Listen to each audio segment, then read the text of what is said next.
So I'm here today at Featherstone with Mercury. Hello, Mercury. Hey, Edward. How you doing? And we've just had a really lovely retreat over the last few days. How do you feel about that? It's been a really big adventure. A lot of change and a lot of challenge, but I'm so welcome. It's nice to have a place to keep growing. It's a lovely venue, isn't it? It's really nice. And unfortunately, it's very, very cold here, isn't it? Yeah. It's fucking freezing, isn't it? It's really okay. cold. And the other day we did 3 song recordings of yours, didn't we? And that involved a lot of people, a lot of group of us. Yeah. How's that for you? It's a dream come true having all of this happen here, because I write the music because it's healing music for fairies. That's the intention. And so to come full circle to then have them involved in the process and be present on the recordings, it's like exactly what was in my heart all along. So privilege. And how long have you been writing music? Because it seems to be your background. This music, the folk medicine music, is only really a couple of years, but before that I was a songwriter and music producer for work for 15 years. Wow. And then wrote music before that as well. So I've had a long history of music being my craft. Can you just explain what folk music or folk meditation, magic music is? Folk medicine music. Yeah, medicine music. One of my fairy friends says not to say medicine because it can put people off. Yeah. But essentially it's music that is written with the intention of helping people heal. And folk is just the framing of this style of music that I'm playing, really, the instrumentation and the type of music I'm writing. But yeah, the medicine is in the music. That's the idea. And that segueing into the fact that you're vegan and gluten-free, how does that impact your music and your food and what you eat impact together? So I have clarity of mind when I'm eating whole foods and healthy food.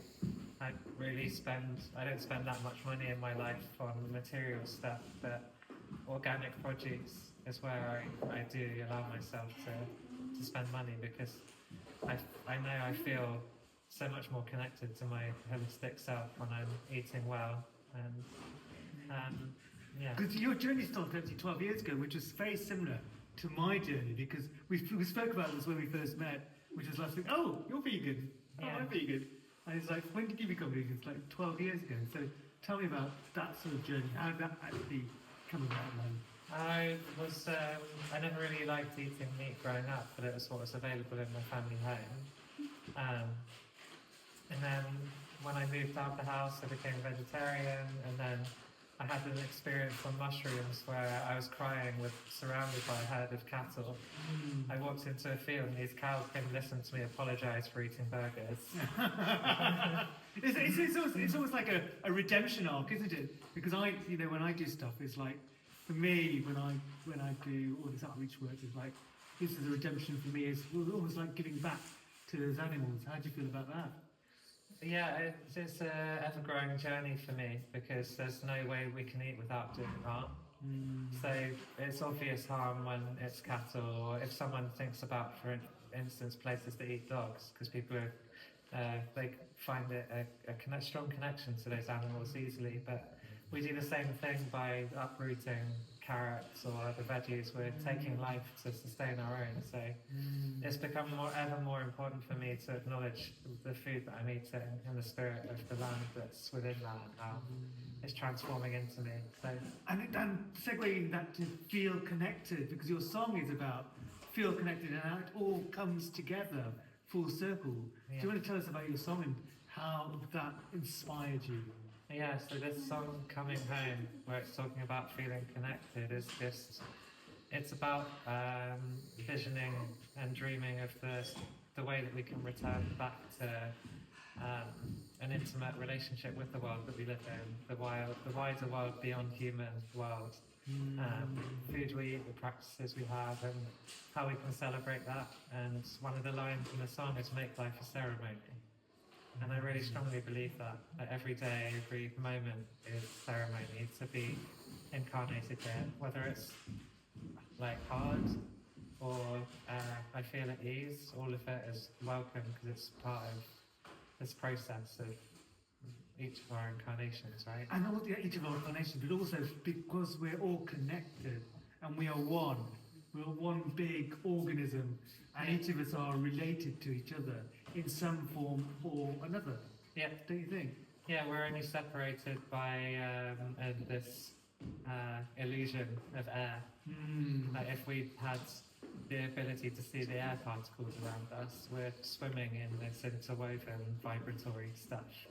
Like your heart, my heart, have electromagnetic signals that express, I don't know how many meters, but it's outside of your body by like a good 5 or 10 meters or something. So, yeah, our auras. Yeah, exactly. So you can think of it in a scientific sense if you need to measure it with instruments, and you can measure that, that radiation of the heart.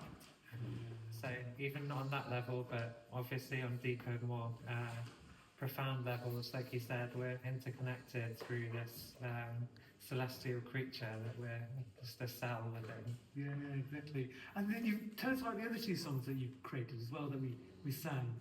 Yeah, this one called Say Yes, which is... Say yes! Yeah, it's a tribute to saying yes to more stuff when you're caught in these challenging places, because in those times, sometimes it's where a no comes up, where I might not want to confront something. So the saying yes, it sounds like a potentially toxic positivity message, but it's more about saying yes when you're in these challenging places. And the other song is in homage to the sun, really, and the sun is my guiding light.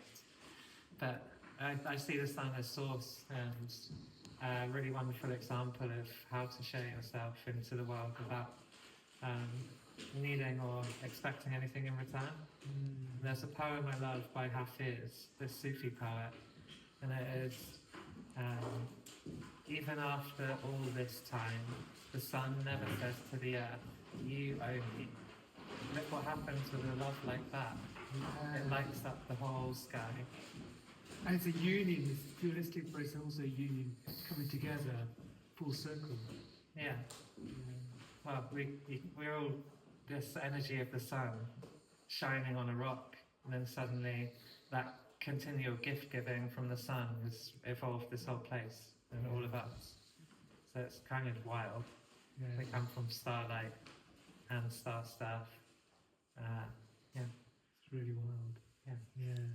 Well, I've really enjoyed chatting to you and getting to know you better, and it's been an honour and pleasure to get to know you. So Yeah, you too, Edward. thank you so much, Mercury. So that's it. Take a hug. Yeah, a nice hug, and then we'll just say goodbye to the audience. See you later. Bye-bye. Goodbye, Edward's audience. I threw my shackles down and dance around the fire. I'm gonna say yes. I'm gonna say yes to all